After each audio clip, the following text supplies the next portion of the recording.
और चलिए अब आपको लिए चलते हैं पहाड़ों पर, जहां इस बार बर्फबारी ने सारे रिकॉर्ड तोड़ दिए हैं और अब पारा बढ़ रहा है तो एवलांच का खतरा भी जाहिर सी बात है कि बढ़ा है।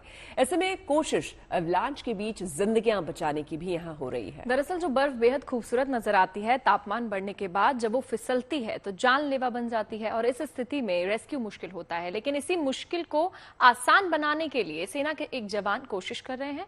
उनसे बात की है हमारे सहयोगी अशरफ वानी ने। देखिए, बर्फबारी देखने में तो बहुत खूबसूरत लगती है, लेकिन बर्फबारी के बाद बहुत सारे ऐसे भी मुसीबतें खड़ी हो जाती हैं जो कभी कभी जानलेवा साबित होती हैं। उनमें सबसे बड़ा खतरा स्नो एवलांचेस यानी बर्फीले तूफानों का होता है।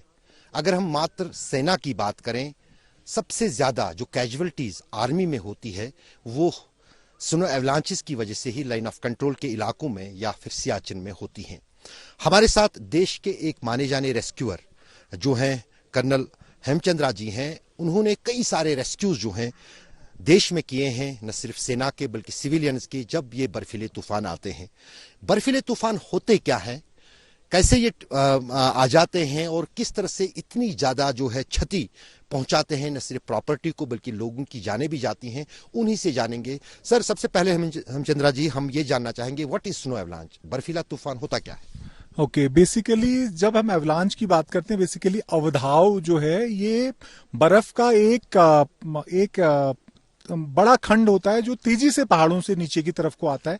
और जब ये तेजी से नीचे की तरफ को आता है तो इसकी पावर इतनी ज्यादा होती है स्पीड की वजह से और मोमेंटम की वजह से कि ये अपने साथ पेड़ पौधे और बाकी जो भी रास्ते में चीजें आती है उन सबको तोड़ते हुए नीचे की तरफ को आता है। तो जो भी इसके क्षेत्र में आता है, इसका क्षेत्र फॉर्मेशन जोन, मिडिल जोन और रनआउट जोन, तो ये सब चीज को ला करके रनआउट जोन में दबा देता है और उसके बाद जैसे सीमेंट होता है उस तरह का इफेक्ट होता है, वो चीज थोड़ी देर में हार्ड हो जाती है। एवलांच रेस्क्यू के लिए, एवलांच रेस्क्यू होता क्या है और उसके लिए जो एवलांच से बचने के लिए क्या गाइडलाइंस होती है, चाहे सेना हो या फिर एवलांच प्रोन एरियाज के पास रहने वाले लोग? हाँ जी, तो सबसे पहले तो एवलांच जो है, एवलांच का खतरा हमेशा बना रहता है और एवलांच से काफी नुकसान होता है जैसा कि आपने ऑलरेडी बताया। तो इससे बचने का तरीका यह है कि सबसे पहले तो जो इलाके एवलांच प्रोन है, बेसिकली एवलांच प्रोन इलाकों को गवर्नमेंट मार्क करती है। आप अगर वेबसाइट्स वगैरह पे भी जाएं तो उनको मार्क किया जाता है। जैसे आप ये सामने के इलाके देख सकते हैं और ये जैसे ये इलाके और उस तरफ के इलाकों को आप देखिए, या ये जो आपके पीछे, यहाँ बहुत बड़ा अवधाव या एवलांच हमेशा आता है।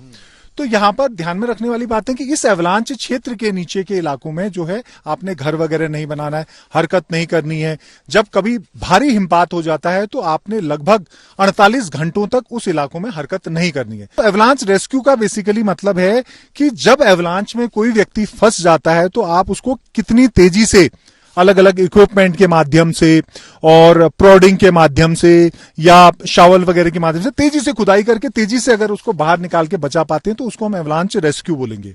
इसी का जो प्रशिक्षण है हम यहाँ पर देते हैं, इसके बारे में हम थोड़ा सा इक्विपमेंट के साथ अभी आप ब्रीफ करेंगे। तो ये थे कर्नल हेमचंद्रा सिंह जी, जिन्होंने ये बताया कि बर्फीले तूफान होते क्या है और उनसे बचा कैसे जा सकता है।